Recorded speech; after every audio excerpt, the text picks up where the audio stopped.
We've been warning people about Sharia for years, and leftists have been calling us racists, bigots, and Islamophobes every step of the way. When we quote Muhammad and the Quran to show what Islam teaches about terrorism, about violently subjugating Jews and Christians, about beating women into submission, about raping female captives, the response from politicians and journalists and educators and entertainers has always been, how dare you?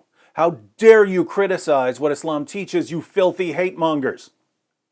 Apparently, these politicians and journalists and educators and entertainers just don't care about Jews or Christians or women or any of the other groups that Muhammad ordered his followers to subjugate or abuse in various ways.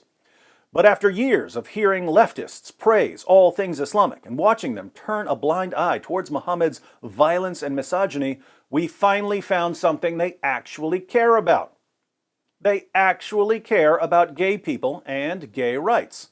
Thus, DeGeneres courageously tweeted, "Tomorrow, the country of Brunei will start stoning gay people to death. We need to do something now. Please boycott these hotels owned by the Sultan of Brunei. Raise your voices now. Spread the word. Rise up. Raise your voices, ladies and gentlemen. Spread the word. Rise up." Perhaps I'm a bit slow, but I'd like a little more information about what exactly we're supposed to be raising our voices about. What's the word that we're supposed to spread? What are we rising up against? Fortunately, the infamous Gad Saad asked for some clarification.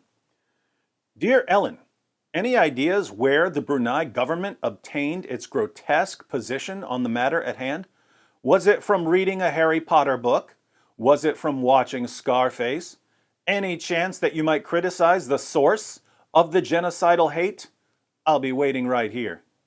So, are we supposed to rise up and raise our voices about a particular law, in this case, stoning homosexuals to death? Or are we supposed to rise up and raise our voices about the legal system and the ideology that demand that homosexuals be stoned to death? I'm asking because a lot of people seem to be completely insane on this issue. They'll call us racists and bigots for opposing Sharia, and yet they clearly oppose Sharia. Guess what? The vast majority of the world's population opposes Sharia. Hundreds of millions of Muslims oppose Sharia. They don't always know that they oppose Sharia because they don't understand what it is. But if you start listing the Islamic penalties for various crimes, they don't want Sharia. So here's what we have. As far as non-Muslims and many Muslims are concerned, we're all against Sharia. We're all against Muhammad. We're all against the Quran. Some of us are simply honest about it.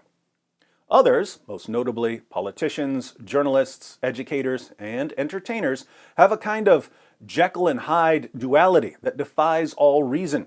They oppose spousal abuse and rape and terrorism, but they praise an ideology that promotes spousal abuse and rape and terrorism. And they'll heap abuse on you if you dare to be consistent. If you say, I oppose spousal abuse and rape and terrorism, therefore I oppose Islam, they'll confuse your lack of hypocrisy with racism and bigotry. It's as if they're saying, only racist bigots oppose Islam, but deep down we oppose Islam too, even though we're not racist bigots. Well, Ellen DeGeneres and George Clooney and Elton John and everyone else who publicly condemned Muhammad by publicly condemning his commands, if you can oppose Muhammad's teachings without being racists or bigots, then it's possible to oppose Muhammad's teachings without being racists or bigots. Hence, when someone opposes Muhammad and the Quran, no one should call him a racist or a bigot simply for opposing Muhammad and the Quran. See everyone? We can learn something from leftists.